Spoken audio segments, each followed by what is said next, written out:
Okay, so I just created a new broadcast, and it is showing that it's streaming.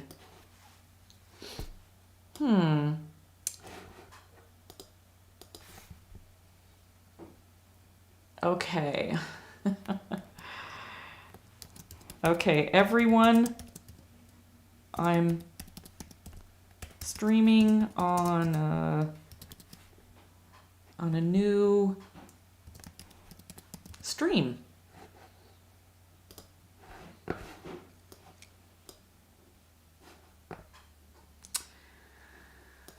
Okay.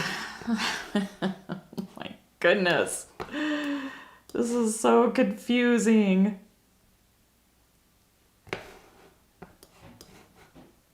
So, I might have done something that was bad. Okay, so my mic, put back in. Okay. Okay, Christine, I'll find the link.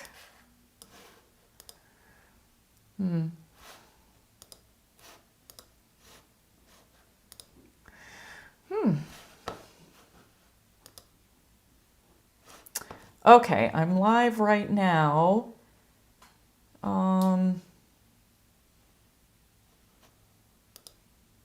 Get shareable link, copied.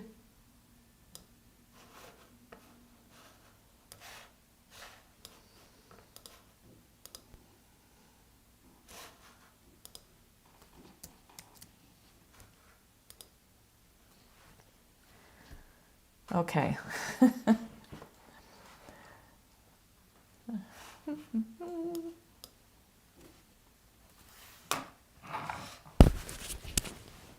Okay, so that's working okay.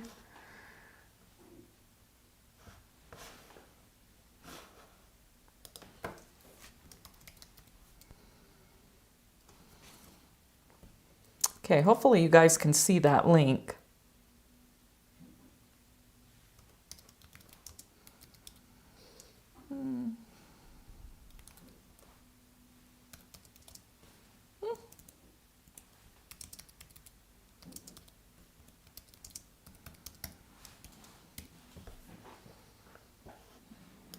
Oh, okay. Whew.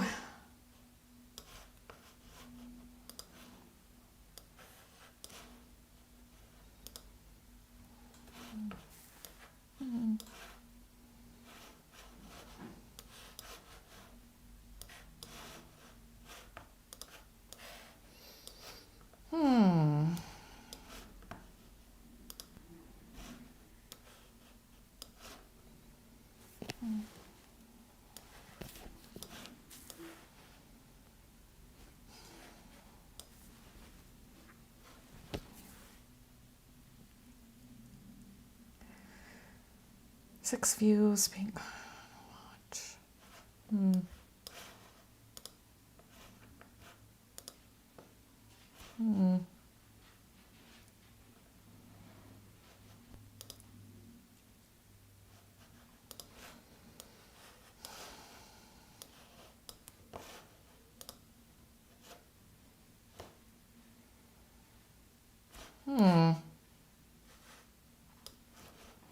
Okay.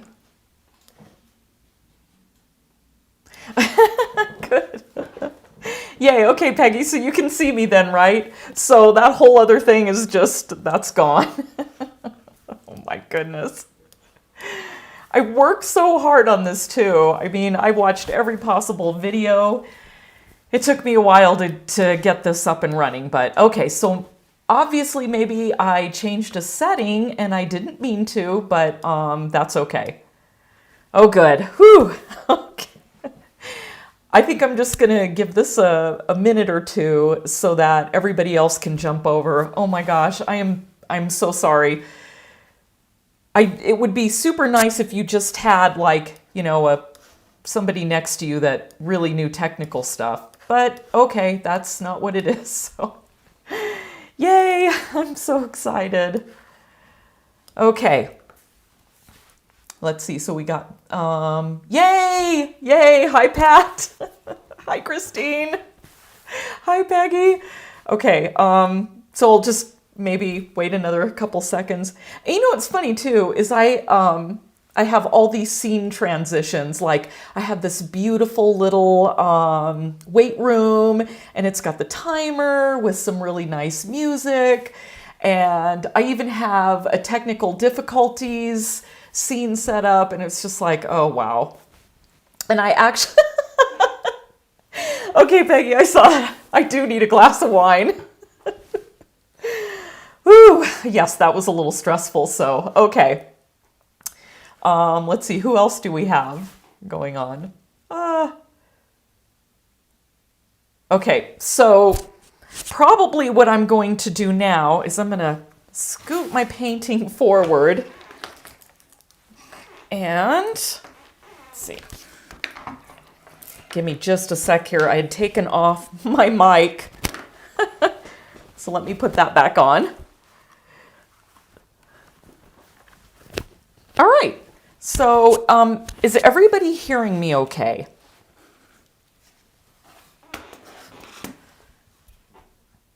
Waiting for Shannon. Okay. I was kind of glancing over and watching you guys talking, and everybody looked so calm. I was like, I kind of wish I was part of that calm conversation. All right.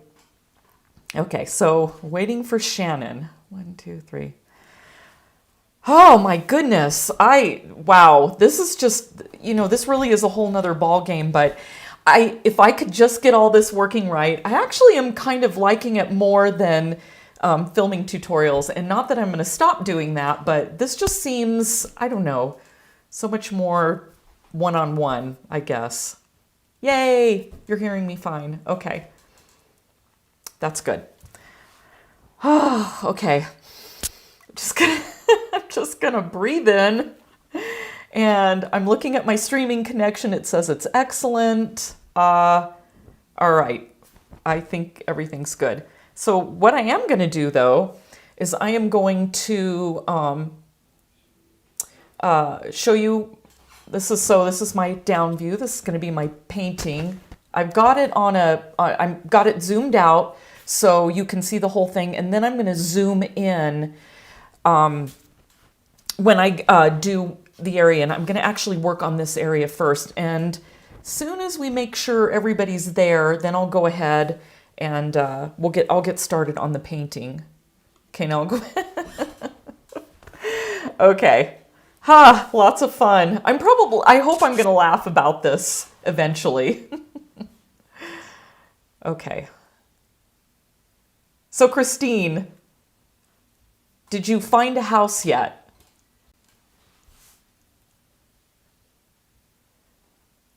Oh, and then I forgot to mention too, I'll try to answer questions as I'm painting, but because of latency issues, there's like a little bit of a delay. So yeah, just letting you know that. So it may take a few seconds for me to see your question when it pops up. Okay, so let me grab my paints. I just want to show everybody what I am painting with. So I am using my Nicolazzo yellow. It is PY150. It's a really transparent yellow. That's my favorite yellow. It's pretty much the only yellow I use. And for the blue on this painting, I'm using ultramarine blue. That is, what is it? PB29. I decided to use that instead of a cooler blue. Well, you'll see when I face down again, because it's just got a lot of warmth in it. And I didn't want to have to keep trying to tone down the blue, like from a phthalo blue. So, okay. All right, so I see your answer, Christine. Oh, it is frustrating, isn't it, right now? I think for everybody for finding houses. Okay, so, and then my last color, I am using quinacridone magenta. And the reason why I'm using quinacridone magenta, and I'm going to go ahead and, okay, transition to here. The one reason why I like the quinacridone magenta on here is because I can get really beautiful, deep, dark reds in the, here, let me show you just a minute. In these areas, but I can also add a little bit of yellow and I can get those bright reds. So that quinacridone magenta is also good for the purples that I've got. I know it's a little bit hard to see, and I'm going to zoom into that now, into one of these areas, so you can see it. And just bear with me, because obviously this is I'm going to sound probably a little hesitant here. It's new to me. Okay, so let me scoot this over. So this is the area right here I'm working on. And I want to start building up these values a little bit more. I've probably put about 3 or 4 layers on there, but I really need to get it darker. I'm going to zoom out again, and I'm going to kind of just go over this whole painting a little bit and what I've done. So you can kind of see in this area, this is where I want my darkest values to be. I've probably painted in this area, I've probably put 5 or 6 heavy layers down. So I have to make sure that wherever there's other really super dark values in that picture, that they all kind of, I want them all to be as dark as this area, the darkest darks on the whole painting. So if you look up in the corner right over here, I have the image that I'm painting from, the still life that I took. So you can see there's a couple more areas, just like this one, that I need to get darker. And over here is one area, and there's a few folds up in here, and this area right along here. This area I've just put down my first layers. So I need to get this about right to where I have, oh, you can't see, right to there. Obviously my painting's pretty big, so I'm gonna have to slide it around. It's 18 by 24, so I'll have to keep moving it around a little bit. Let's see, so what else do I wanna work on? Okay, this area, definitely I'm gonna work on this area. So I just have got to get these values as dark as there. So I'm going to go ahead and zoom in, and hopefully everybody can see everything fine. So I am going to zoom in to that area. Okay. And what am I going to do? Going to wet it. I forgot to pull up my image. Okay, here we go. Let's see. So what I'm going to do, let me center it a little bit better. All right, there we go. So I'm going to wet this whole area again. Now I can keep doing that over and over again because I've used transparent staining colors. So you guys can see as I'm brushing over it, none of the colors lifting. And you guys have probably heard me say this about 1,000,000 times, but it bears repeating. When you are putting down your color, when you're laying down your color, keep in mind that sometimes it might take a while for that water to sink in, especially if it's 300-pound paper, and especially if it's the first layer. 300-pound watercolor paper has a sizing on it, and what it does is it actually in some ways kind of stops the water from sinking in too far in the paper. So there are people that actually will sponge off the sizing off their painting. I don't do that. I just keep adding water until it sinks in really, really well. You may have to put it on 2 or 3 times before it really sinks into the paper. And the reason why I'm telling you this, even though I'm way past that stage in this area, is because if your colors are lifting, it's because you didn't wet the first initial layer enough so that it really, really, really sinks down into that paper.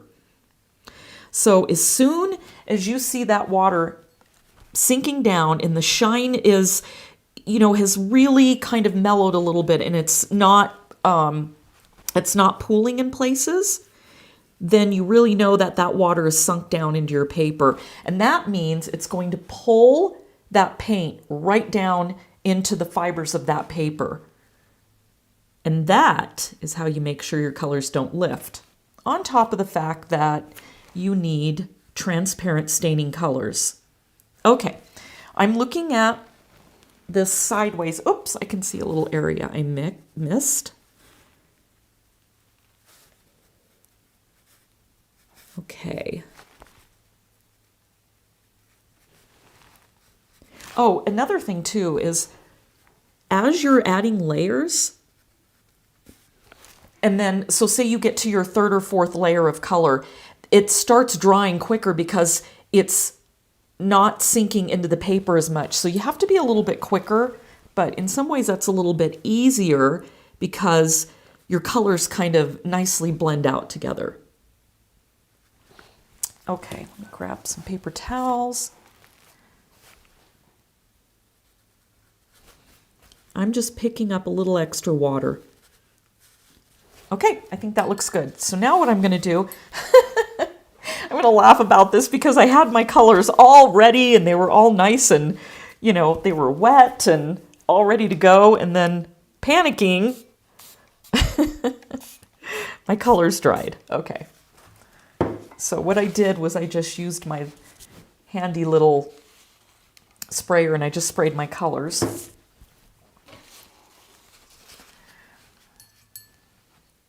Okay. Here I go. Now you can kind of see that blue is kind of still hanging around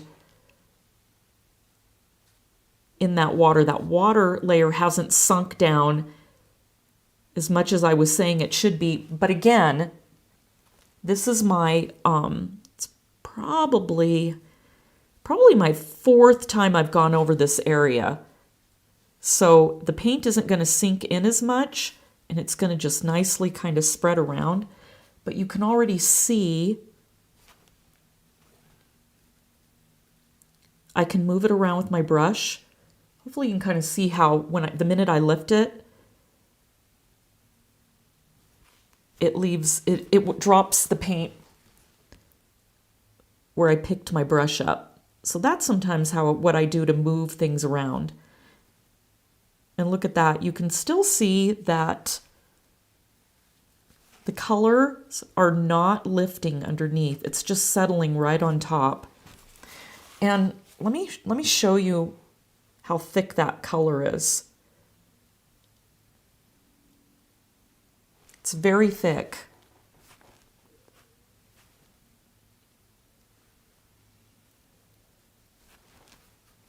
Taking some of that off my brush.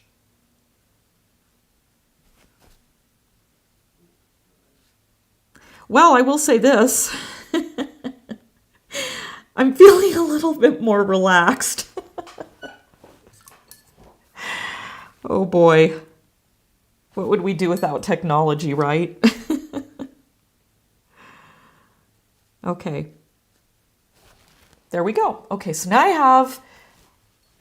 I have that a lot darker, and if I zoom out again, I gotta move.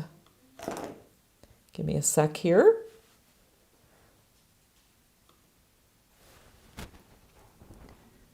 You can see that it's getting very, very close to that area. All right. Let me zoom back down.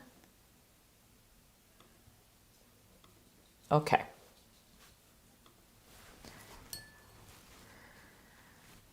So now what I'm going to do, okay, I'm just looking. All right, I'm going to take some of the magenta, and I'm going to drop it. Ooh, too much. Okay, that was a little bit too much. It's still a little bit too much. I still have some working time though, so what I did is I just dipped my brush in some water. And I hope this is coming through really well, because those shadows are picking up all those beautiful reds.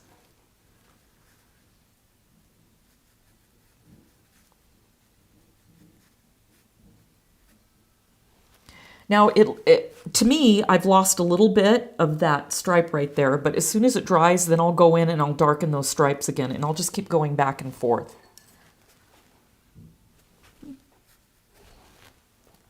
Okay.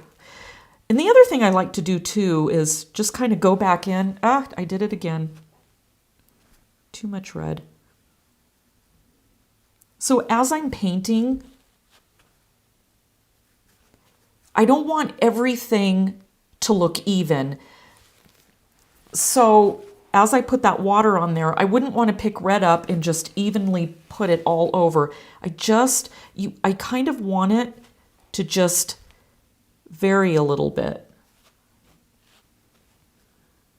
Okay, let me see if I can move that. Oops, sorry, I bumped my... Okay, there we go. Okay, you'll be able to see that a little bit better here when it dries. So while I'm waiting for that little area to dry, I'm going to come down and work in this little area here. I'm going to move all my colors out of the way. And I can't see question and answers, so let's see if there's any. Okay.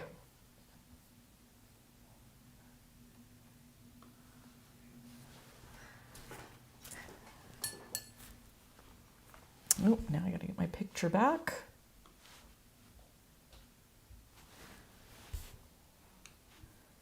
Okay, here we go.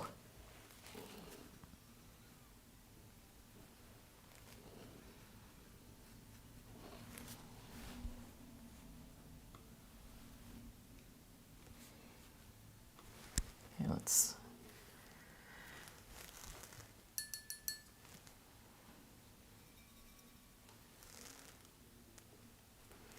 Oh, yay! It looks like Shannon found us. Okay, I'm just going to mention again, it's ultramarine blue. I'm using, and it's PB29. And let's see, because I'm looking at the questions here. Okay, and then the quinacridone magenta, which is the PR122. And then my Nicolazo yellow, which is PY150.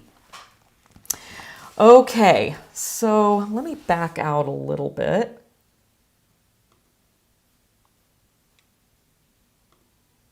Let's see. There we go. That's a little bit better.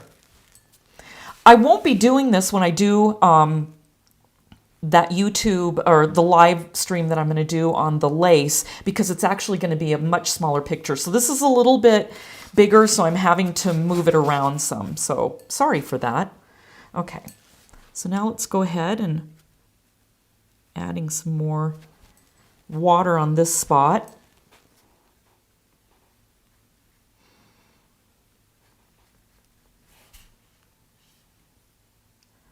Oh, you guys are so nice.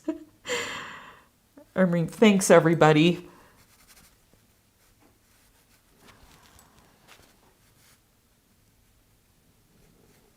Okay.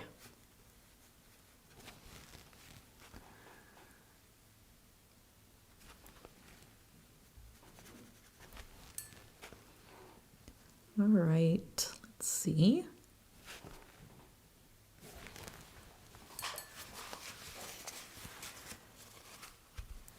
so again, I do know one thing. My computer monitor isn't big enough, so I think what I'm going to do is when I do the next stream is I'm going to get my laptop out and I'll put the image on my laptop so I can see it a little bit better. Oops, okay, so this is actually a good thing. It's kind of helping me prepare. All right.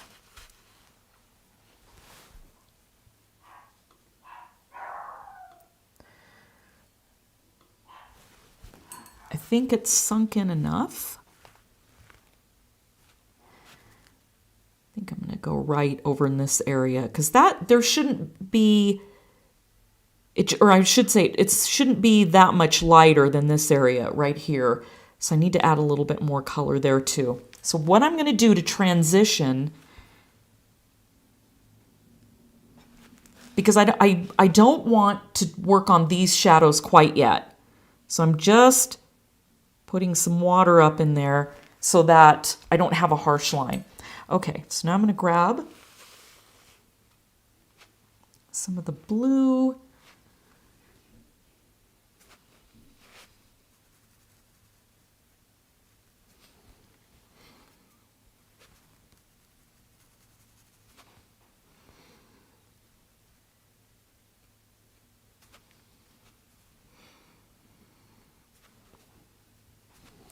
I'm going to switch to a bigger brush.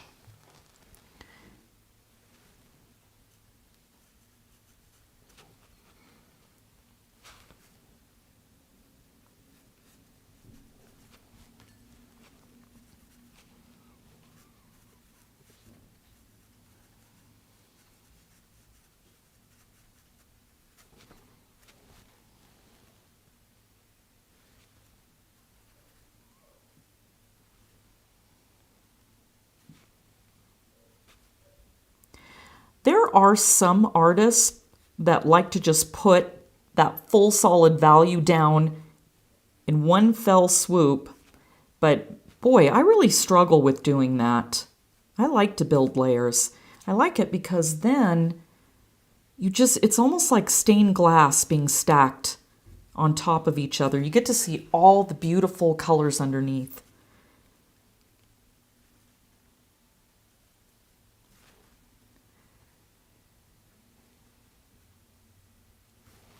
Okay.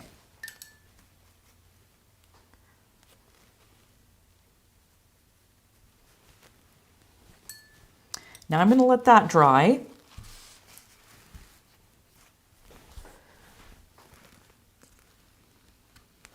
Okay, that's still pretty wet, so I wonder how bad the hairdryer I didn't even... Oh, good. Not horrible. Ooh. If that hairdryer sounds way too loud, let me know.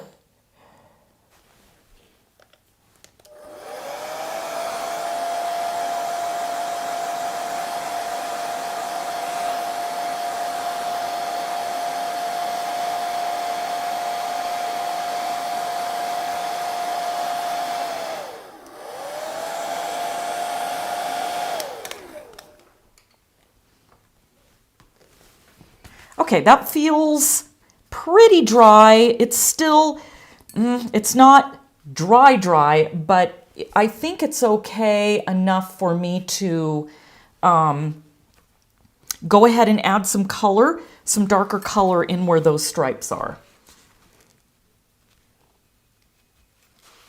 I have, I don't know how well you can see this, but I have a little bit of a gray I mixed up. So I'll do it again and I'll show you how I'm getting those duller and darker valued grays.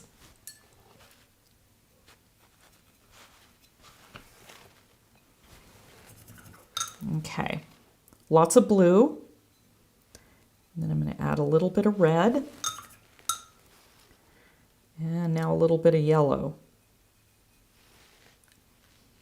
I always think it's amazing. It's still amazing to me that 3 colors do that. It's like science. You can always depend on it. Okay.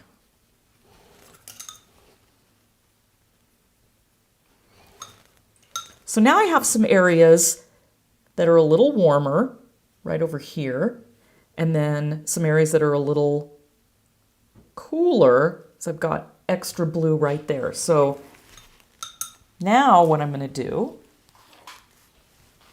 is I'm going to take a little bit of that color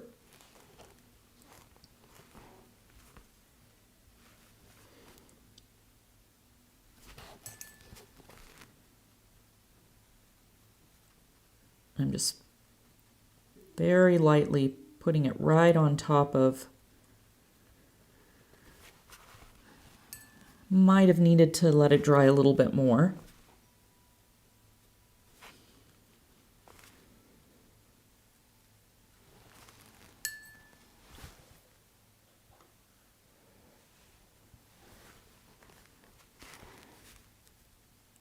Okay.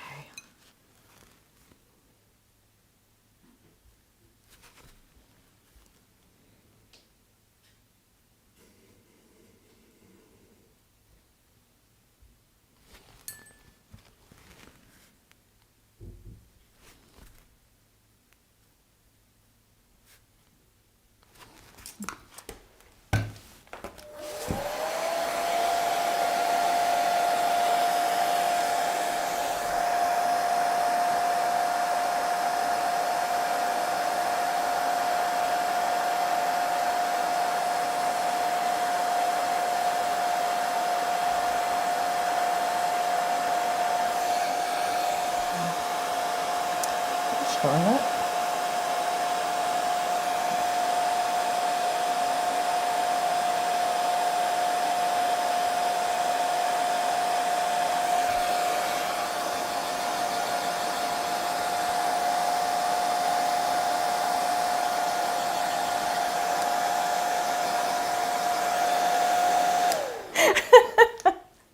Peggy, you're funny. I just saw your comment. I always feel like a crazy person, like I'm talking to myself. Oh my.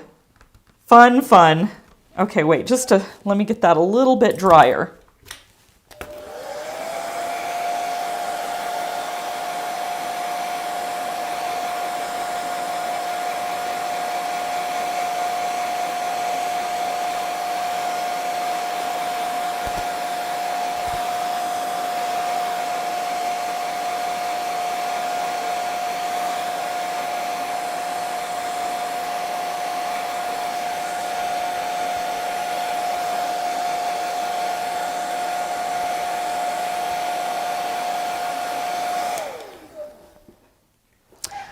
Okay, let's see.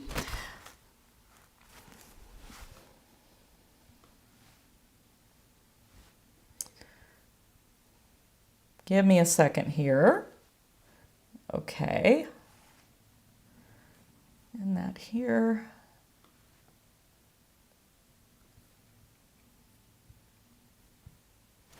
Okay. That's pretty dry. So if you can see this, I know the colors are a little bit different on a screen, but as I'm looking at this now, I know that now, because I have darkened the white part of this area in the shadow, I definitely need to go a little bit darker on those stripes. And the funny thing is those stripes actually are a little bit cooler, or I'm sorry, warmer.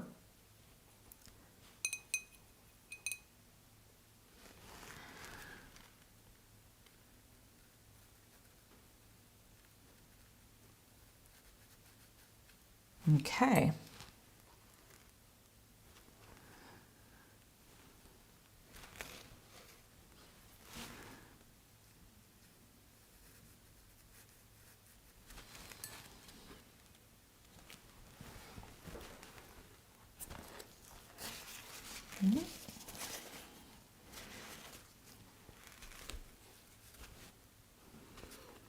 I'm still using a pretty thin brush because look at what I did right there. I went and got some blue on that. And then, so I'll have to clean that up later.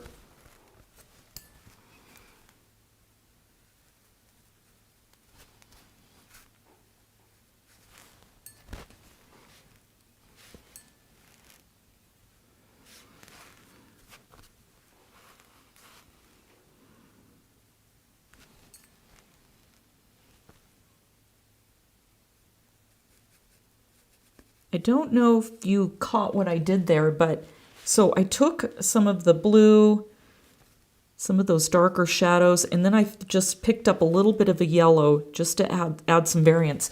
So let me say this, let me stop for a minute and say this about shadows. Your shadows, no matter how much quality there is in your paint and mixing the right proportions to get, you know, the right, whether it's cool or warm. If you don't vary all those dark areas in your shadows, they're going to look really flat. So that's kind of why I have a few different mixes here and there. You just don't want big flat areas. So even if an area looks a little bit cool, you want to get some warm in there. You always want to have just a little bit of the opposite. So cool, warm, really dark values, really light values. So now you can see that is really standing out now. So let me, hey, boy, I'm definitely, I am definitely going to need to get another I'm going to have to pull out my laptop so I can see this. Okay, here we go. So now you can see that those values right there are pretty close to this value. So those are my darkest areas. So I'm happy with that. I think I'm going to go ahead and leave that alone.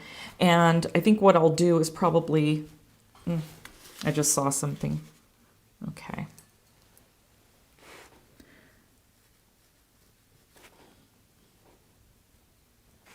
Right in here.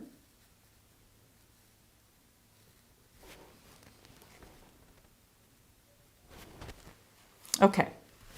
I might go back and fiddle with it a little bit more later, but I'll leave it alone for right now.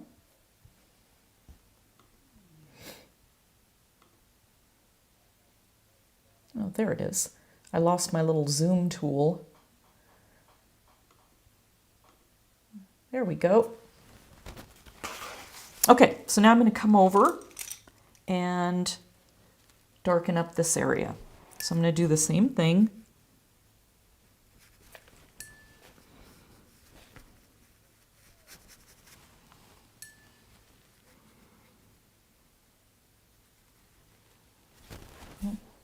Just my, there we go.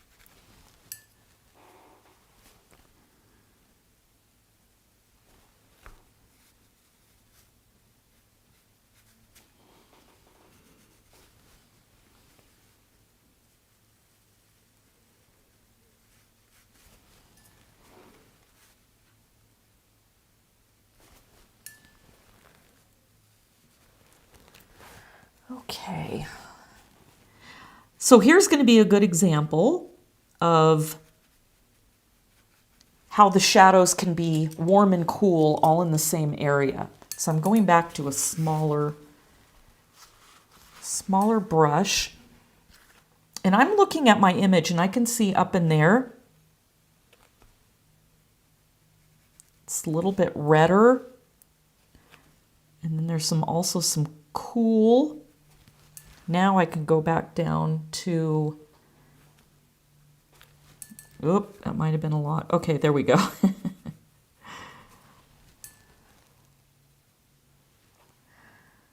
Okay. Oop, there was an area that didn't have water.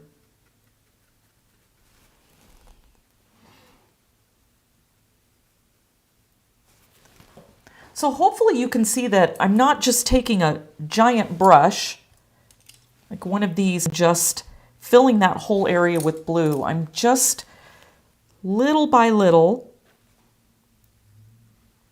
building up those values.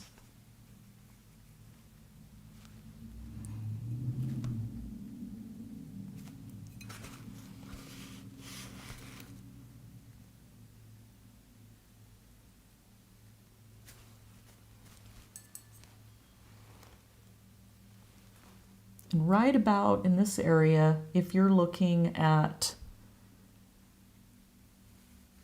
the image that I'm painting from, see, for me, I got a little bit too much yellow in there.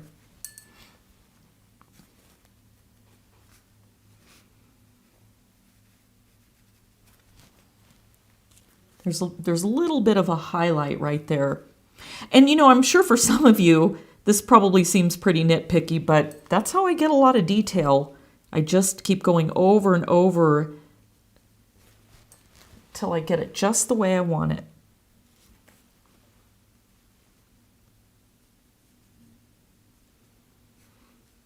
I guess that's what makes us all have unique paintings, is that we all see different things and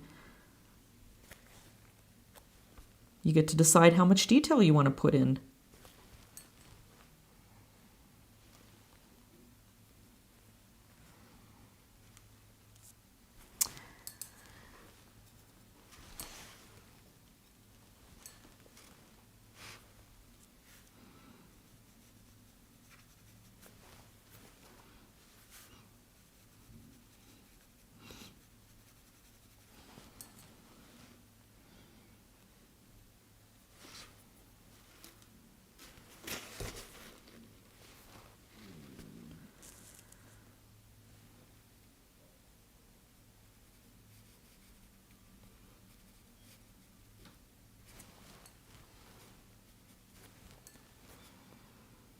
I'm just picking up some water and feathering that blue out a little bit.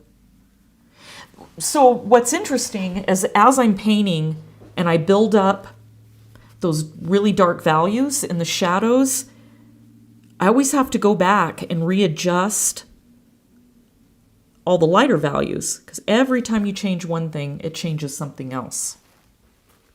And see, I let this area dry too. I'm talking and wasn't paying attention.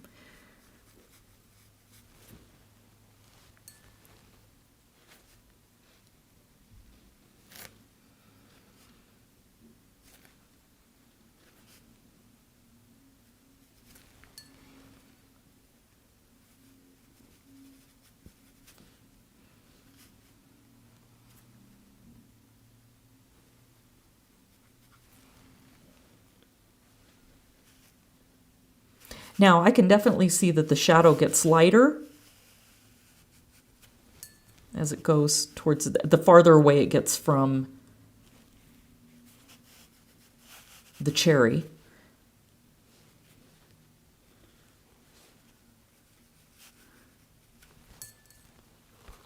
Now my water started drying a little bit, so I'm adding some more,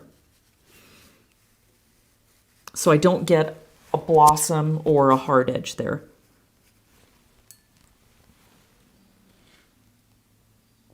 And now I'm just picking up just a tiny bit of that yellow.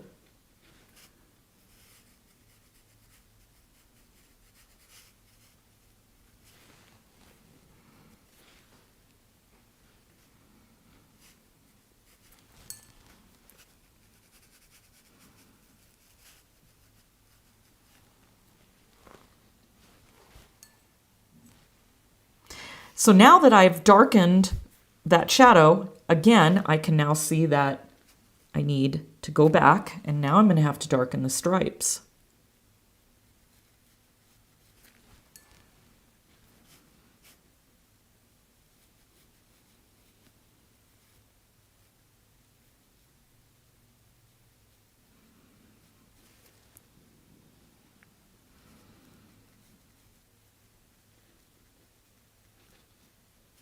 And see, my stripes still have really nice sharp edges.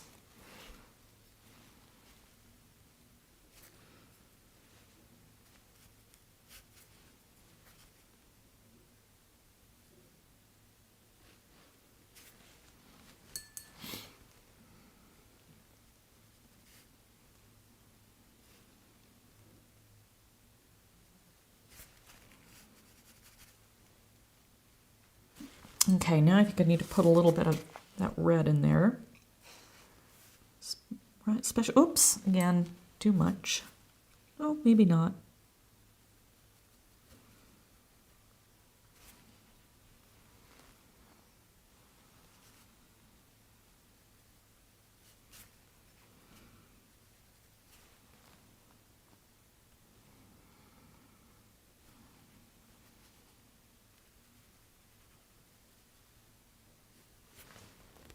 Okay, now I'm going to let that dry, and I can feel that area is dry. So now I'm going to go over there and darken up those stripes.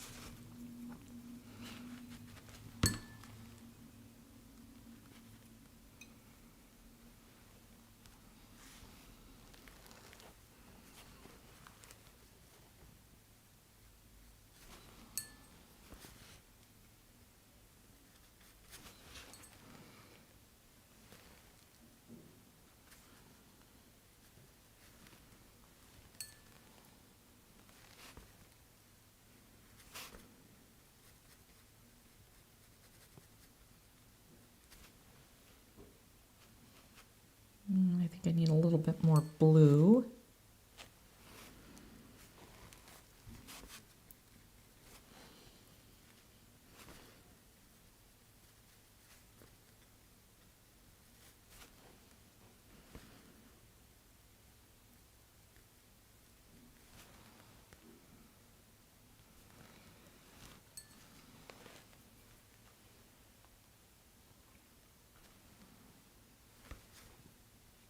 Oops, I didn't wet that.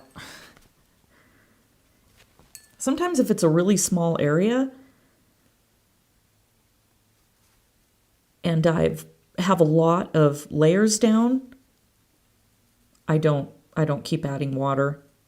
Sometimes towards the very end, I won't do a water layer at all. Okay.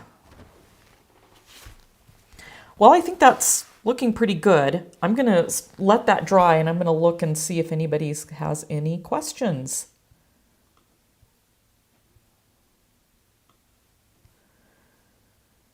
Okay, let's see. Okay, so let's see. I love seeing how long you wait for the water to absorb before adding the next layer of paint. I know now that I rush in too quickly. Yeah, you know, that's huge. There's such, I mean, it can be seconds, the difference between your waters blending out really well or creating a blossom. So that's huge. Just making sure that you look at your painting sideways, kind of hold it up against the light so that you can see the water sheen. That's really big, but seriously, letting it really sink in, that I just can't stress that enough. So, yep, that's what I see people having the most problems with is they don't even want to put water down. It's like you're almost scared to put water down. Don't be afraid because it's always going to sink in. It just may take it a little bit longer to sink in. So, yeah. And then, okay, so Christine, you're asking, can I recommend a brush cleaner? I gave up on that. I just gave up. Yeah, they're, you know, you can see they're pretty dirty. I'd love for them to be nice and white, but I just, I just don't worry about them anymore. But I do like them when they're brand new and all nice and clean and pointy. But yeah, I just clean mine out with water. Okay, let's see. Do you find that yellows tend to push other pigments away? I've recently been noticing that, but I'm not sure if it's all yellows or just some. No, you're right. Especially nickel azo yellow definitely pushes colors away. And I actually use that to my advantage, especially if I have an area. My last painting was a good example. I did a still life with yellow and black kind of striped tablecloth.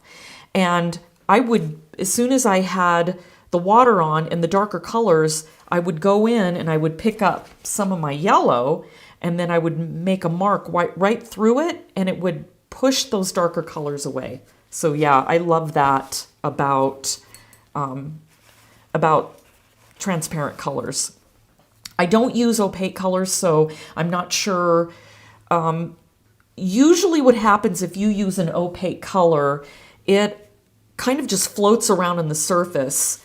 That's why if you paint with opaque colors, it's very easy to make mud because they sit on the surface and they don't sink down into the paper because the particle size in the paint pigment is much larger than on a transparent color.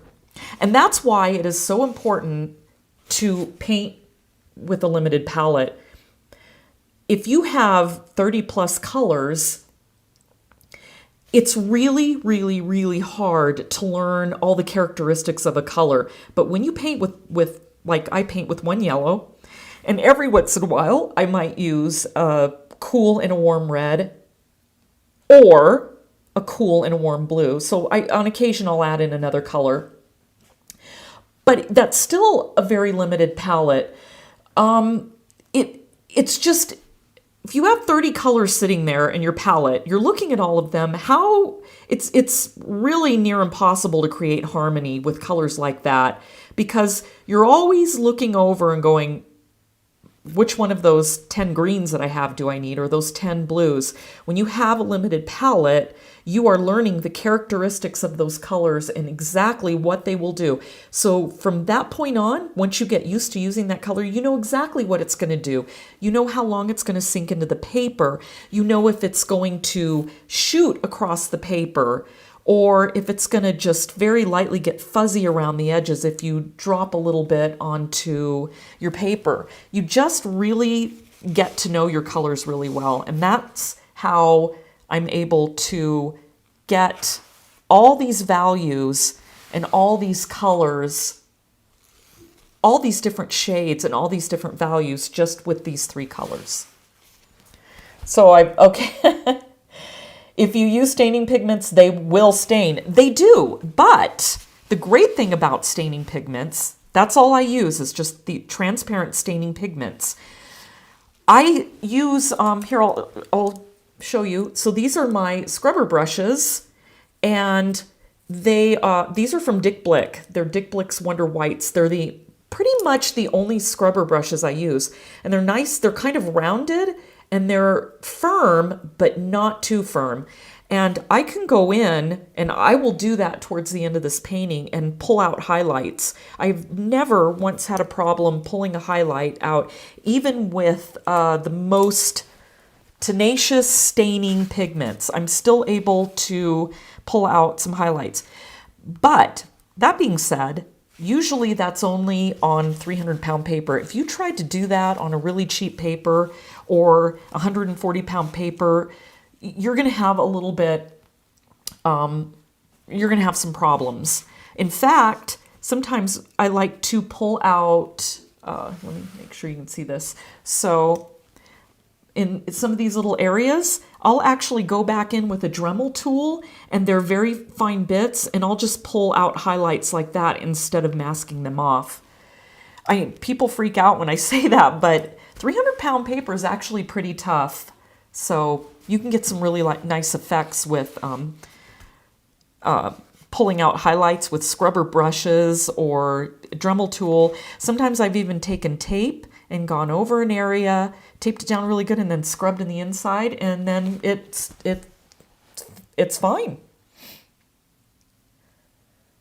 Yeah, so, okay, let's see. I think I need to dry that a little bit, so I'm going to watch in case anybody has any questions, and I'm going to let this whole area... Wait, let me turn that off first before I say this. I have so much water right in these areas now that sometimes you'll feel the surface and it will feel dry, but it's still a little cool. And because it's 300-pound paper and it's thicker, you really, really, really you have to dry it thoroughly. You'll notice that it's really dry when the paper flattens out again.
Okay, so I can still, even though this spot right here, it feels dry, but the paper's still a little bit bowed and it's still a little cool to the touch.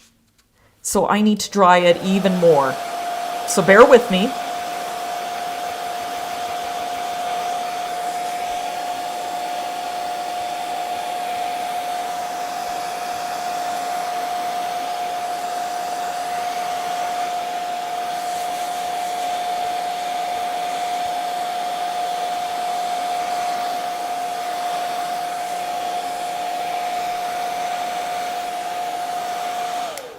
Okay, so I just thought about something I'm going to mention. So there's a really good saying about artists that you're never going to see an artist's failures. And that is so important to keep in mind because maybe you're watching me and thinking that I'm some magical wizard, but I'm going to show you some areas where I am really struggling with. Okay, so let's... Right around here. So if you look over here at the image, I haven't quite got that dark enough yet, but I'm struggling with this area. I'm having a hard time creating these very light shadows in these, you know, where the cloth kind of gets a little wrinkly. So I've left this area alone. I'm not really happy with it right now, so I am struggling a little bit with that. Another area, in fact, let me zoom out.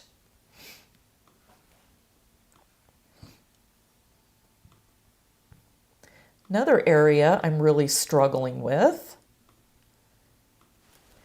is right up in here over on this side, and I'll try to pull this down more.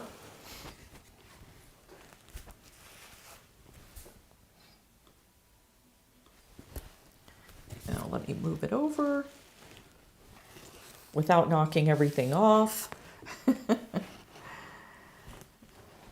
Okay, let me zoom back out. Let's see, right about there. Okay, so right up in this area right here, I'm not even quite sure what I'm going to do. It needs to be a lot darker. If you look up on the corner of this image, it needs to be a lot darker, but I don't honestly know how I'm going to finish that area off yet. So I'm telling you this because there are things I'm avoiding right now because I haven't quite figured out how I'm going to approach fixing it. So just, I guess what I'm saying is I don't know everything. Sometimes I learn some new things when I'm painting, but definitely this area right here and that area right over up in the corner. I'm going to leave that alone for now. And that's why I've been kind of working on the shadows in this area. Okay, I'm going to look and see. Oh, nobody said anything else yet. Okay. Oh, you guys are just talking about brushes. Okay. Alrighty. Okay. So I'm feeling that area. And it still isn't quite dry yet.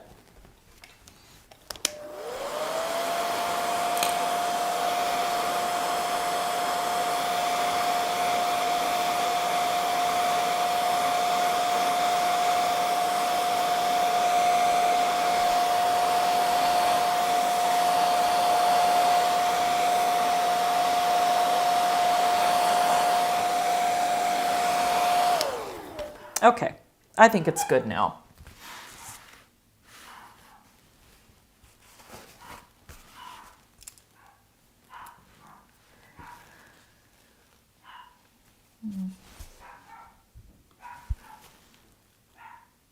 Okay, now I can go ahead and go back and darken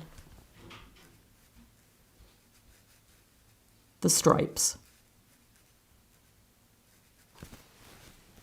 If you heard that barking, that's our little chihuahuas. We have two, Sophie and Barkley. We rescued both of them.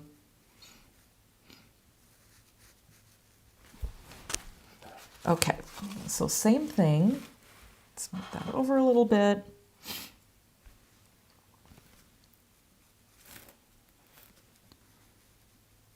Again, hopefully you saw I pulled the water out into that little shadow area right there. I just wasn't ready to address it yet.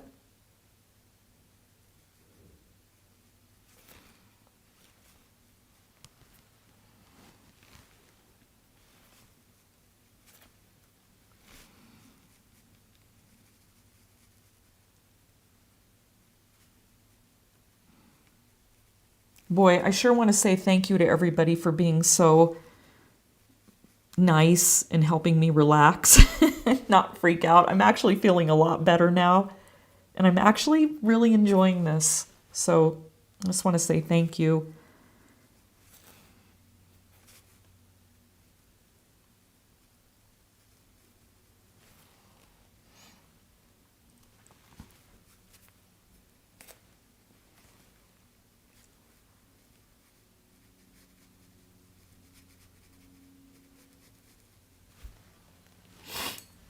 Okay.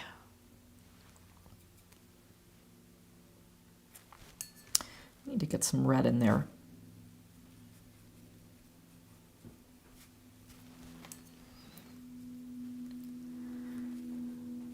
Oh, wait, nope, didn't put any water there yet. Okay.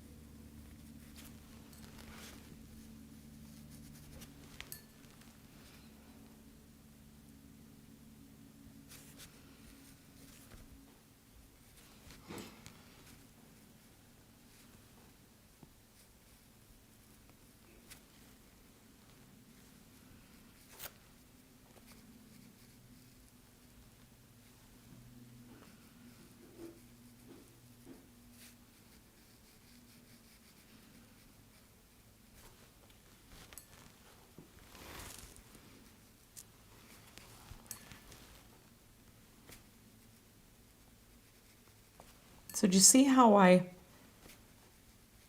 pulled that yellow in? Right up at the top there.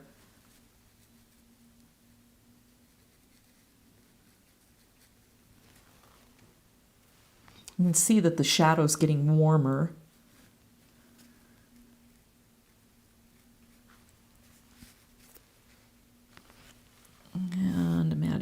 bit of red.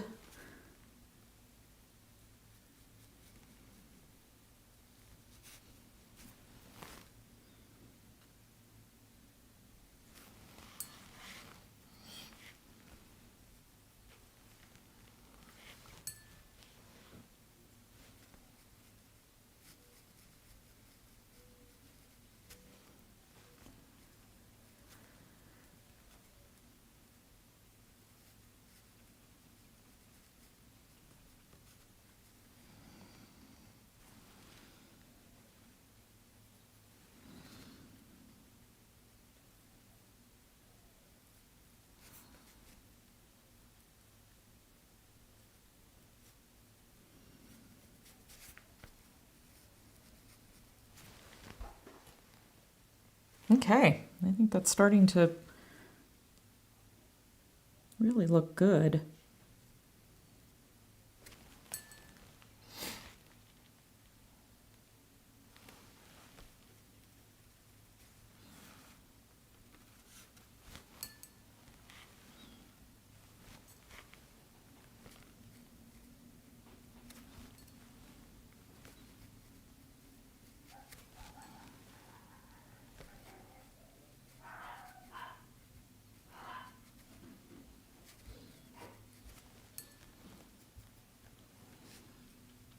Yes, I didn't wet this area.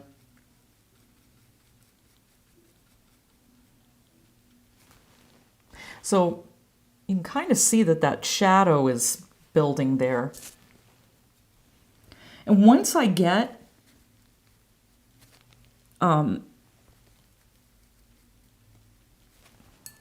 values where I want them, I'm going to go in with a dry brush and then I'll start defining edges. Because once the watercolor is dry enough, or once it's built up and has enough value in it, you can go in and you can cover things with, you know, just a dry layer. I'm sorry, wet on dry. And then you can take your brush and just start building up shadows within shadows. But that's going to be a while.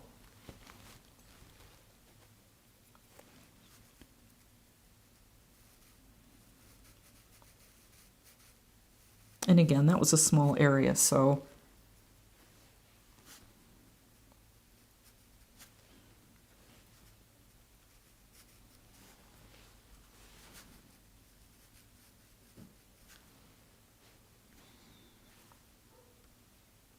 okay, I think I'll let that dry.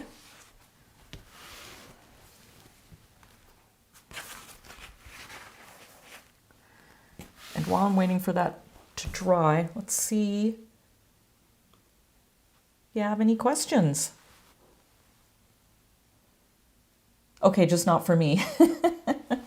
Okay, I'll just keep painting.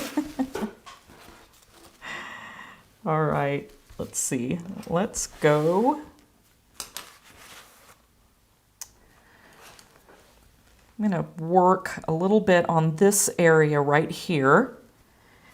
And the line is just a little too harsh, so I'm just going to try to address this area. This is another area I was kind of struggling with, so I'm just going to go ahead and, in front of everybody, just go ahead and paint it. All right, let's see. Where are we at? There we are.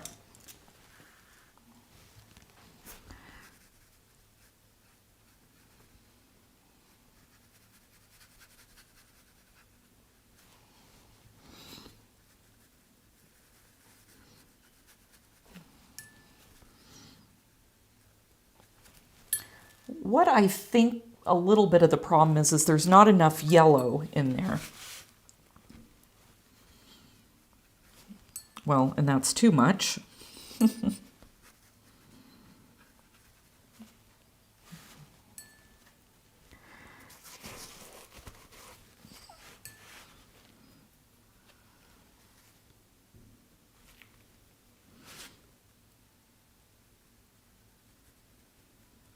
So, adding a little bit of blue.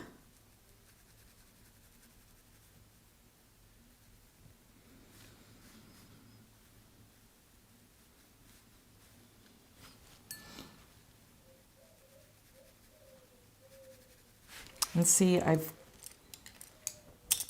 kind of boo-booed this area. I forgot to lighten up a pencil line, and I don't want that to show. So I'm just taking one of my scrubber brushes. So this is you can tell it's old. It is a Dick Blick one, but I've cut the end so that it's almost like just a tiny little area, and then I can just very lightly go in and kind of smooth out those lines. What happens is if you don't lighten your lines before you put water down, it's somehow the water, it seems to just seal the lines. I really don't know why, but so yeah, I don't want those in there. Okay. And then I'm going to get a bigger scrubber brush. And I think what I just need to do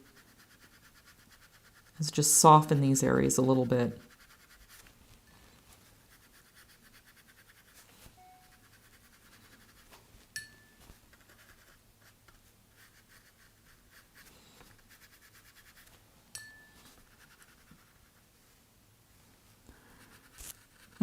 I think that's already helping a little bit.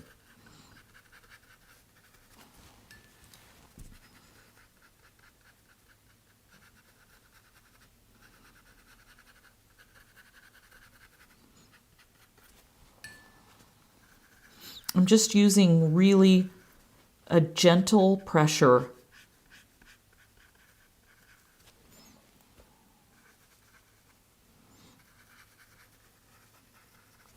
Okay, now that I've softened that, I definitely can see that I need more blue.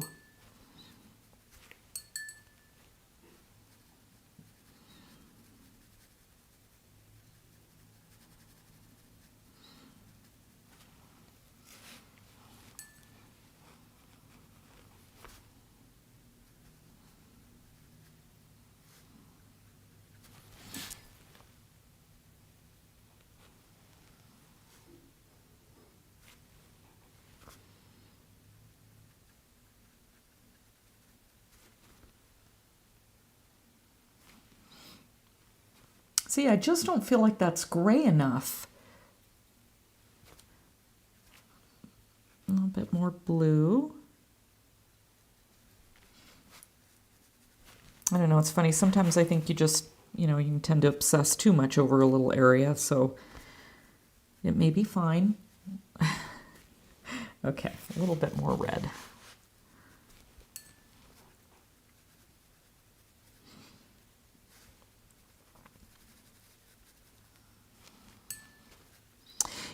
Actually, I'm looking at it. What I think it is I have not darkened that stripe up enough, or that one. So I think that's throwing me off a little bit.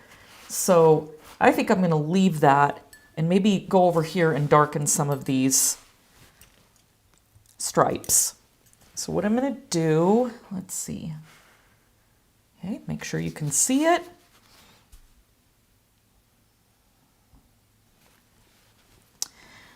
Okay, I'm going to start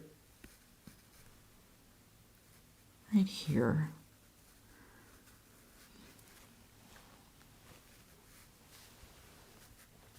Oh, wait, whoops. Is that the one I started on? Yes.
So I definitely need to do that right there. I need to get those stripes a little darker.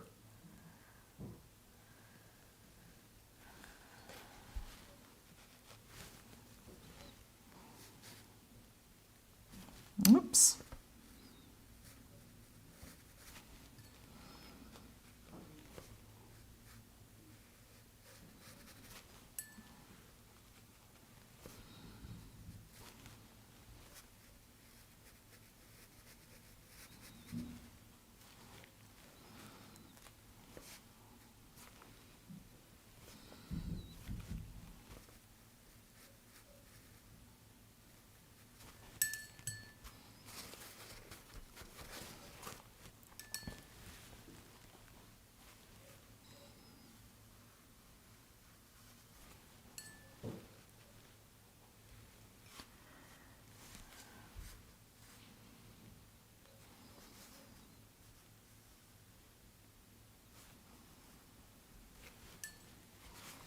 Okay, that's helping a little bit. Just needed that shadow on the white.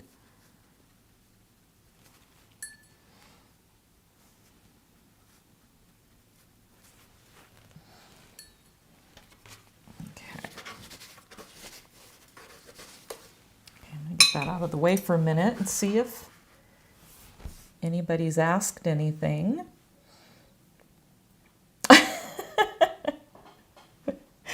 Thanks, Christine. Do I ever work with a black and white photo?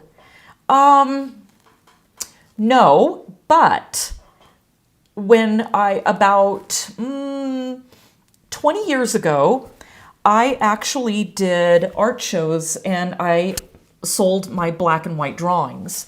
So for years, I was really scared of color, so I just did black and white. And I actually made a living at it and did pretty well. So I learned value. One thing I always suggest, if you're struggling to understand the difference between value and saturation, is to paint from a black and white photo. And that way the color's gone and all you're worrying about at that point is seeing the value. And if you mix those grays, like here, I'll just do a little example. We'll let all that dry. If you do it with your own grays, you're just going to make some beautiful colors. Let me make sure you can see this. Okay. No, you can't see it. There we go. Hold on. Okay. So all I'm doing is taking those three colors that I've mixed. Actually, let me get a bigger brush. That'll hold a lot of water so you can really see this.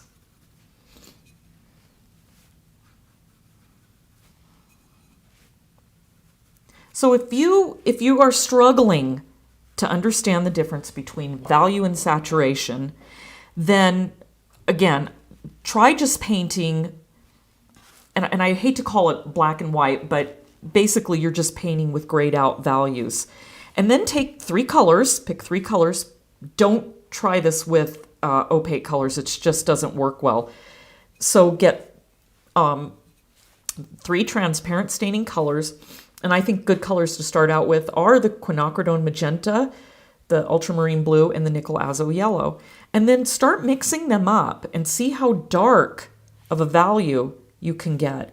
I like to say value more than I do black because I just don't really think we ever are really seeing black. You know, you're just seeing all those variations in those shadows. So, and the reason why I say do this with three colors instead of, say, a Payne's Gray, I have a leftover tube of Payne's Gray. I'm sure we've all got a tube. Payne's Gray is just so flat. You just don't see those beautiful changes when you mix three colors and you learn to make your own grays. You just start creating just beautiful, gorgeous shadows. So you can see just right there, you can see like little areas that are warm and some areas that are a little bit more cool.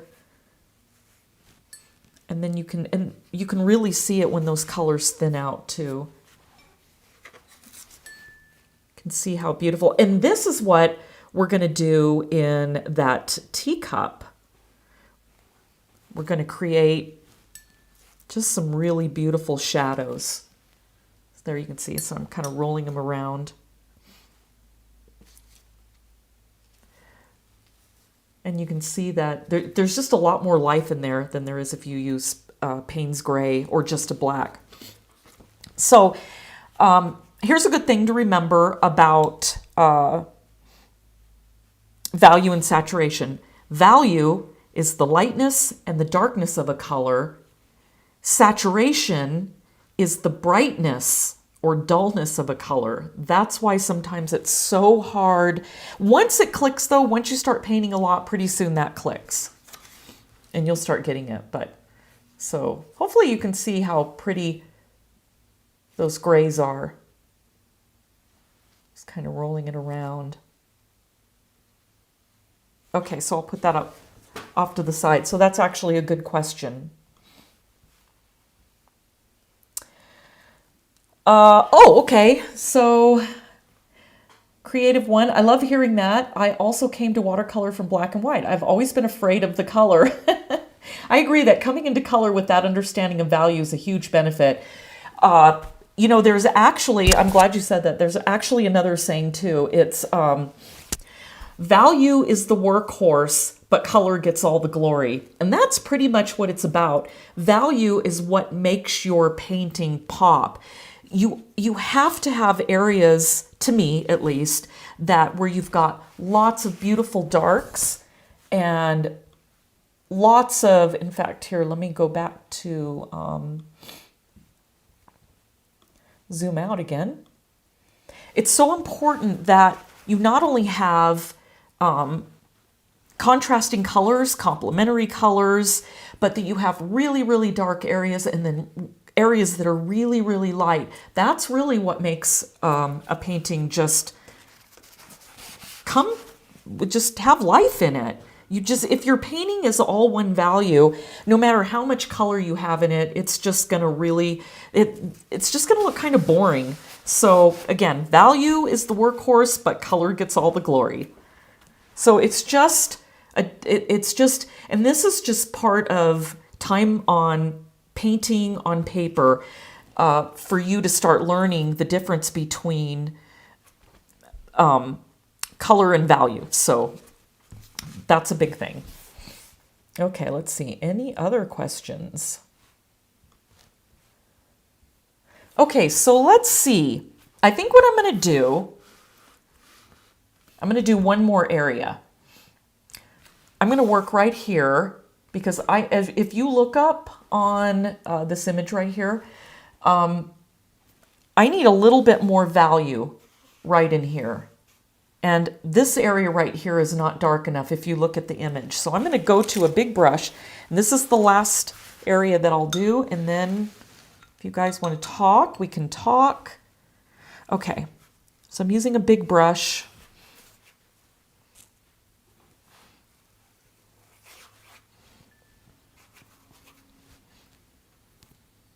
I'm not really worried about this area over here because I'm not going to go over there.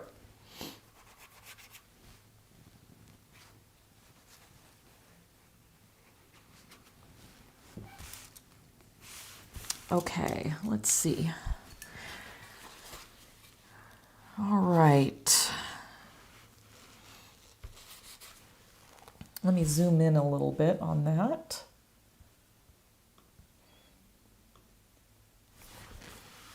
There we go.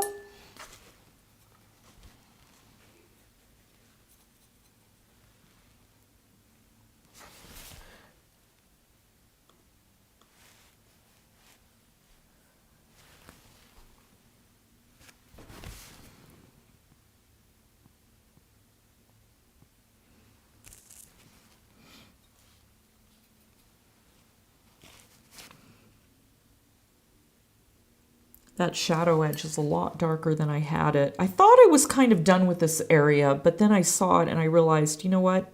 My values just aren't quite dark enough.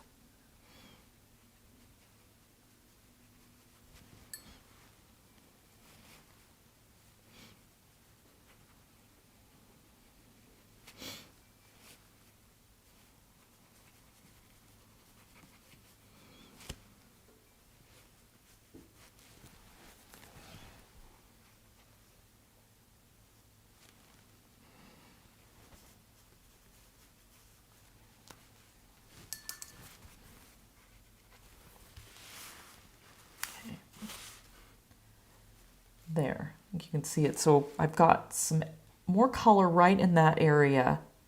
That's pretty light right there, so I don't want to mess with that anymore. Just needed to get a little bit more right along that edge and that little fold right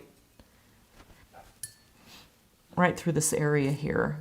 And actually there's a little bit of that red right in there.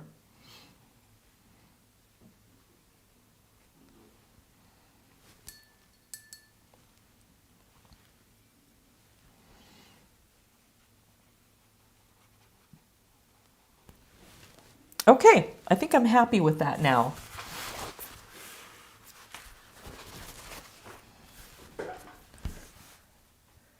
Okay, let's see. The light so creative one, the light as you are painting the lower part of your cloth is really capturing the sheen of your paper. This can be really helpful and maybe something to think about with your teacup stream. Oh, absolutely. It's so important to be able to see how much water is on that paper. And yeah, like just depending on how I move it. There you go. So you can actually see where I kind of just let the water kind of go off, but I didn't go anywhere near that area. I just mostly stayed in there. But honestly, I think it's looking good. I'm gonna zoom out again.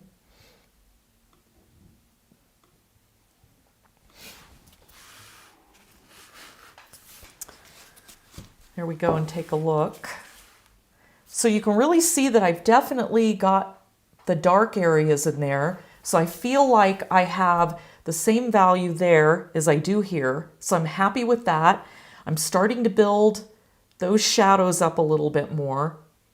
I still have to address all this issue down here, but that's probably going to be something I'm going to have to really concentrate on. So, you know, not wanting anybody to look, but and then up in the corner here. And I think, you know, the more I think about it, probably what I'm really going to need to do is just add water to that whole thing.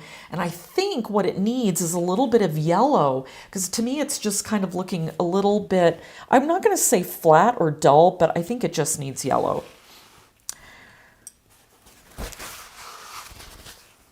Okay, so I'm trying to think about what I'm going to... Okay, I am going to go ahead and do that. I want you to see that as I'm doing that. So I'm going to flip this around.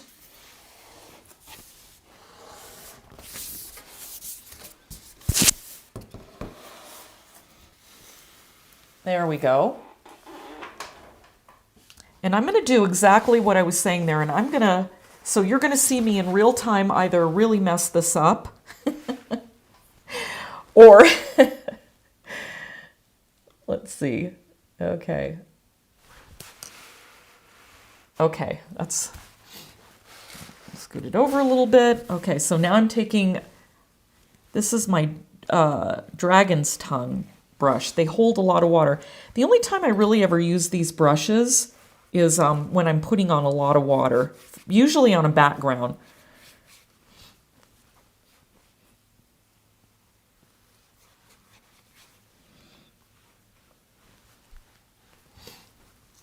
Okay. So there's a lot of water on this paper. So this is going to be my one exception. I want a lot of water right now. Let me clean my brush off again and make sure that water is just floating all over the paper. At this point, I'm going to add a little bit of yellow, and I'm just going to kind of throw it on there.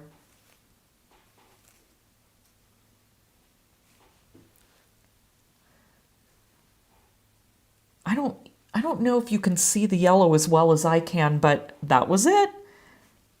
That was really what I needed. I just needed a little bit. Ooh, not that much there. There we go. Just needed a little bit of yellow.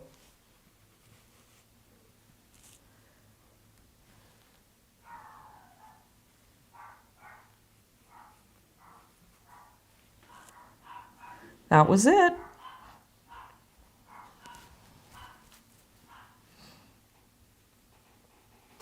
Okay, now I'm going to leave that alone. It's a lot of water. And then that'll have to dry. Okay, I'm going to go back and see if anybody has any questions.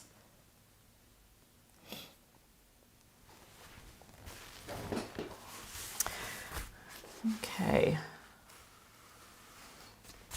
So I don't want to do anything else with that until that area dries. I just want that to kind of let it dry on its own for a little bit, and then I'll come back in with a hair dryer. So I hope everybody is seeing this okay. Now that I've got it upside down. Okay, Pat, I love the blue shadow. I think if I were to be painting off of the photo, I would have used more of a gray, which wouldn't be as beautiful. How did you come to add all of that blue? I think what you're asking is, instead of it being more gray, why? I just think that the blue just kind of makes it pop. I just feel like if there was, I'm okay with the gray in these other areas. But I feel like if there's too much gray, I mean, this really is a huge painting. I feel like if there was too much gray, it would just really be dull. So, and when you look really close at shadows, again, I don't know if you had heard me earlier, but if you really, really, really look closely at shadows, you see all kinds of colors going on. So I think that blue too is a good play off of the red and the green. So yeah, I did adjust that a little bit. Especially, I really like it over in this area too. It just looks like it's just really vibrant and just kind of glowing right in there. So yeah, I kind of like that. I'm happy with that. Okay, so any more questions? Oh boy, I just got water all over this. Okay, so while I'm waiting for that to dry, one more thing I want to show you. I'm going to put a plate right here. I'm going to try to finish up in that little cherry area.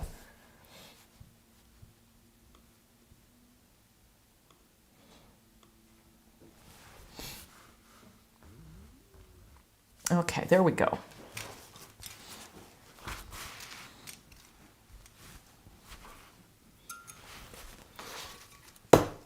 Whoops.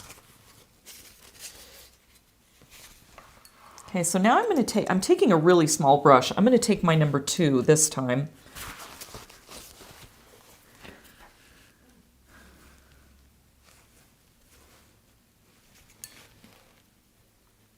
You can see how brilliant that orange is that I made from that magenta and the yellow. It just made a really beautiful, beautiful orangey red.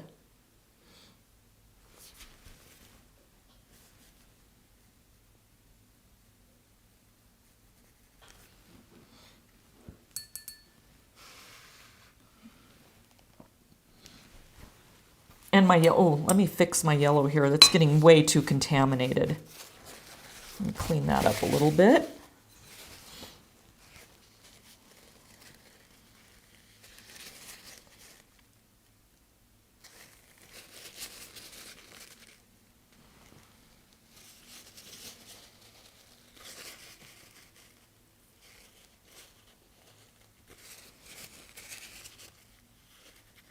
Okay, now I have a clean yellow.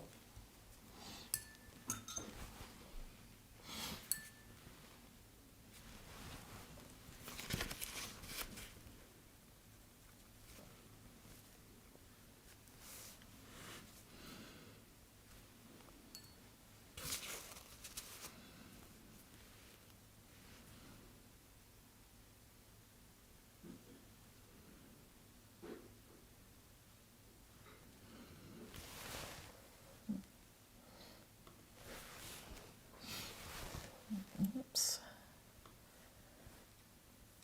Oh, need to turn my drawing over. Okay, or my image.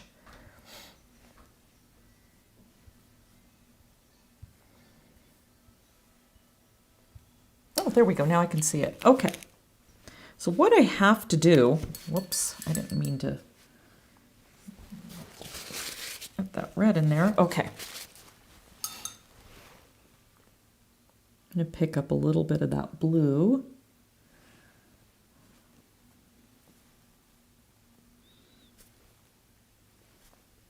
See how it darkened the value in that area?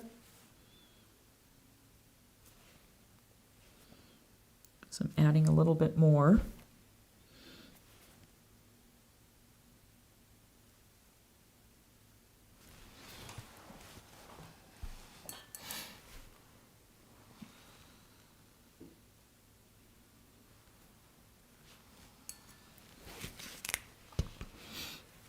Gotta stay away from that wet part.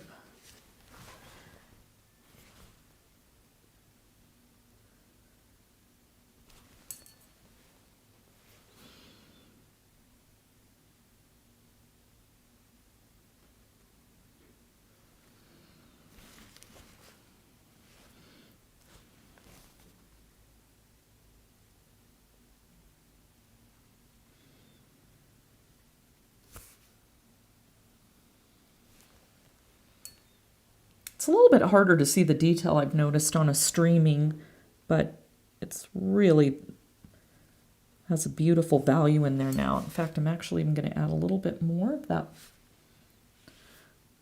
blue.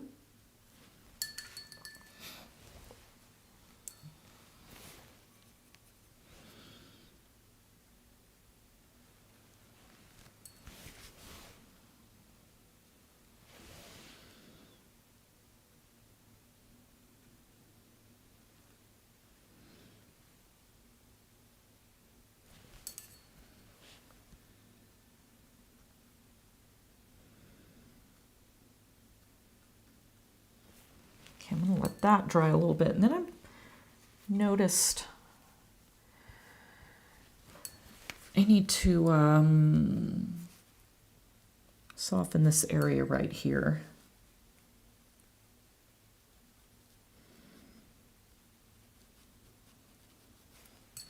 I haven't really finished it actually, even this cherry.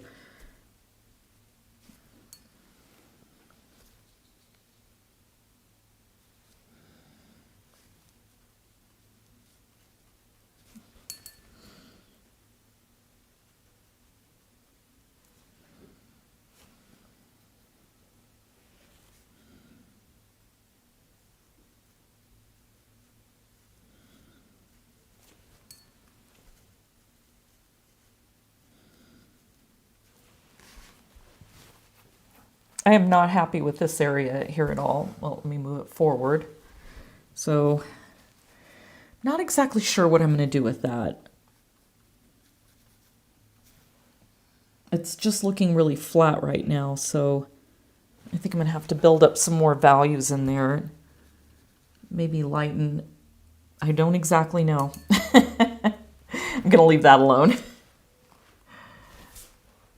Let's see. Yeah, I have to finish some other areas over here, but I'm having a hard time because that area is too wet. So I'm just going to stop and I'm going to see if we have any more questions.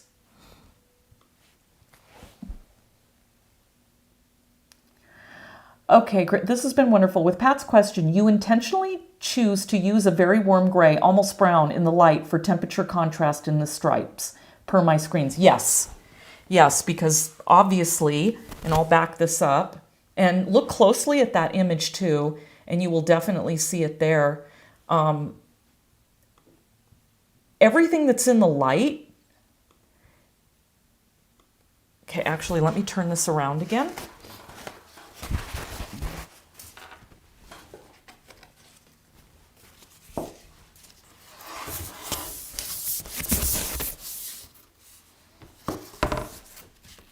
Okay, there we go. So everything in the light are those cooler, or I'm sorry, those warmer brown grays, and obviously everything in those darker shadows are the cooler shadows. But even within those cooler shadows, there are some warm and cool areas. Okay, wait, let me go back to that question. Oh, okay, so now you're saying worded poorly. Did you choose to paint the stripes in the light more tan than gray per my screen to add temperature contrast? Jen, yes, I absolutely did. Because you need, it's really important, and sometimes it's really hard to think, talk, and paint all at once. Okay, so what I meant to say, let me clarify this a little bit. So let's take this area right in here. Within these arc shadows, I've got very, very cool, dark valued shadows. And then there are some areas though that have got some reds and some yellows, and they're a lot lighter. So even in this area, you can see that the shadow, as it's coming this way, and obviously we're all looking on different calibrated screens, but as you look in this area, you can see that the shadows start getting warmer and warmer as it starts coming up into the light. So I think that's really important. If all these, there's a lot of stripes in this painting, so if they all were at the same value and even the same temperature, it would really look boring. Even if I made sure to darken some of the values so that you could see all the folds and the shapes. So that's really important. Okay, so Pat, I do so love all that rich color. I've been working on white flowers, and by the time I finish my flowers, they look gray. I think I am afraid to use blue, but yours are so wonderful. Aw, thanks, Pat. Okay, so again, let's look. I'm grabbing that piece of paper.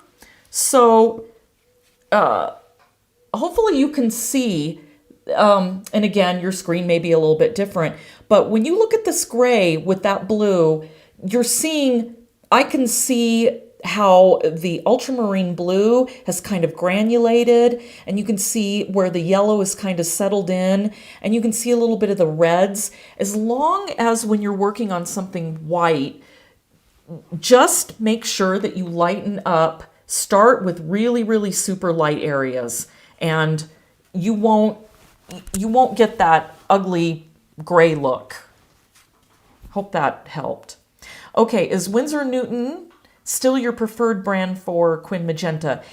It's the only brand that I would actually prefer it if M. Graham would make a single pigment quinacridone magenta PR122, but for some reason that they don't, which is really odd to me. So I use either the Winsor Newton or another one that I tried, and I like it. It's called Core, and they're Core watercolors. So this is actually the exact same pigment. It's PR122. Obviously, with the way that colors are, the way pigments are ground, so I'll just say this quickly. There are about 10 commercial chemical companies around the world that make pigments. So this pigment, PR122, is made by a few different chemical companies. Then what happens is that pigment gets distributed to people that make carpets, clothing, cars. Believe it or not, the auto industry decides what pigments end up being retired and what pigments stay around. If the auto industry doesn't use a pigment anymore, it'll usually stay around for 5-7 years until the supply runs out.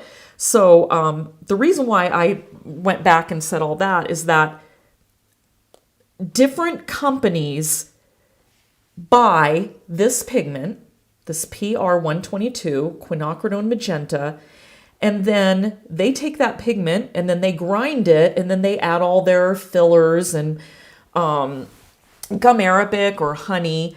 And so by the time you were to take, and I'm going to actually do a little tutorial on this too. I'm going to show you 5 or 6 different companies, professional watercolor companies, and all that pigment that's the same, and then I'll paint a little swatch and you can see how it all varies a little bit. That being said, one of the reasons why I wanted to try this, the Core brand, was because they use a synthetic carrier in it instead of guar gum and other things. And they said your color is supposed to be a lot more vibrant. I don't know if that's necessarily true, but it's an okay color. I mean, it's pretty similar to Winsor & Newton's quinacridone magenta, but I would really love it if M. Graham would start buying it and make a single pigment PR122, because I just like their colors. They're very rich and they take a long time to get hard because they have honey as a humectant. So sorry for that long rant about color, but that's basically, I would love it if they would make it. Okay, so on the reference photo on the screen, the stripes look blue-gray. They do, but so that's, you're seeing that I actually had to take that image and I had to put it into my program to stream, and it did make those stripes look a little bit bluer. When I actually pull the image up on my screen, they're almost like a yellow gray. Oh, thank you. So this is so beautiful. Thank you. It will be as soon as I fix all those little issues or little areas I told you I was having issues with. So, but anyhow, again, I want to say thank you to everybody for being so kind. This was, even though I've done little tests here and there, in fact, for a minute here, I'm going to switch back to my front cam. Okay, hi, okay. So, yeah, this was definitely a learning curve, and I've had my son and my friend Anita, they've both helped me to set all this up, and we've done tests, and everything worked fine. I don't know what happened with this, so I'm going to have to prepare a little bit more. But one thing I love is that I was able to see and think about some things I need to do differently. So I need to have the image on a different computer so that I am not having to jump around. So I hope you guys are forgiving. This at first it felt a little yeah, like I'm speaking at the front of a classroom in, last period English in high school. So thanks for being kind. Okay, so thank you for explaining the color difference and what you see regarding the reference. This makes total sense. Yeah, and everybody's going to see it differently on their screen. Everybody's screens are calibrated different. That's why sometimes it's so nice to actually be at a workshop and you see what I'm painting right there. Then you're seeing the colors that I'm seeing, and we're all seeing the exact same thing. So obviously there are limits to technology and streaming, but oh, thank you, Christine, and Peggy, you recovered nicely from a frustrating start. Oh my gosh, I almost wanted to run out of the room. I was a little scared, but thank you guys. I will get better and I won't sound like I'm stuttering, but again, the technology on the screen, having to look at everything, and the funny thing is my son told me, Mom, you have to get your laptop out and put some stuff over there because you were going to kind of get lost. And well, now I have to tell him he was right. So Thank you guys. I really appreciate it. I think I'm done painting. And but I can see if you guys want to keep asking questions, we can do that. But I'm just gonna I will have it all organized nicely when we do the teacup. I'm gonna feel a lot better. Plus, it's smaller, so it's gonna be a little bit easier. Let's see. I watch things like this on 2 screens, my tablet and TV for that reason. It's really helpful and recommend it to others. Oh, thank you.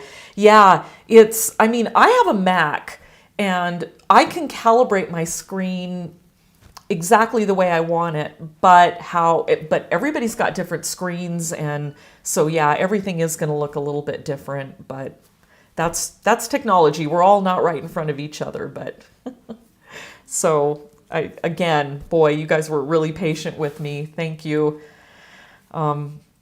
This was fun. I think once I get used to how all this is, it's going to feel just like a live workshop, and I think it's going to be a lot easier. So I really appreciate everybody. So I'm going to take a drink of tea here. Okay, does anybody have any more questions?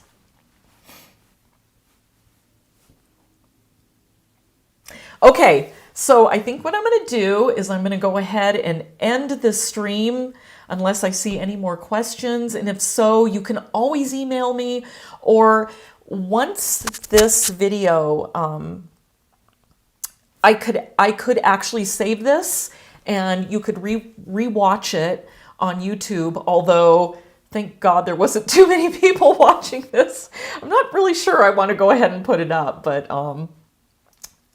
yeah, I could do that, and I will think about it, so that if you guys wanted to rewatch it, and that's possible too, but okay, so anyhow, I'm gonna go ahead and say goodbye, and I want to say again a huge thank you to everybody. Thanks for not giving up on me, and whew, I'm gonna get this. It's just a learning curve, something new, just like anything, you know, you just have that little bit of a curve and you got to figure it out. So okay, I'm going to go ahead and go, and thanks for watching, guys. Okay, bye-bye.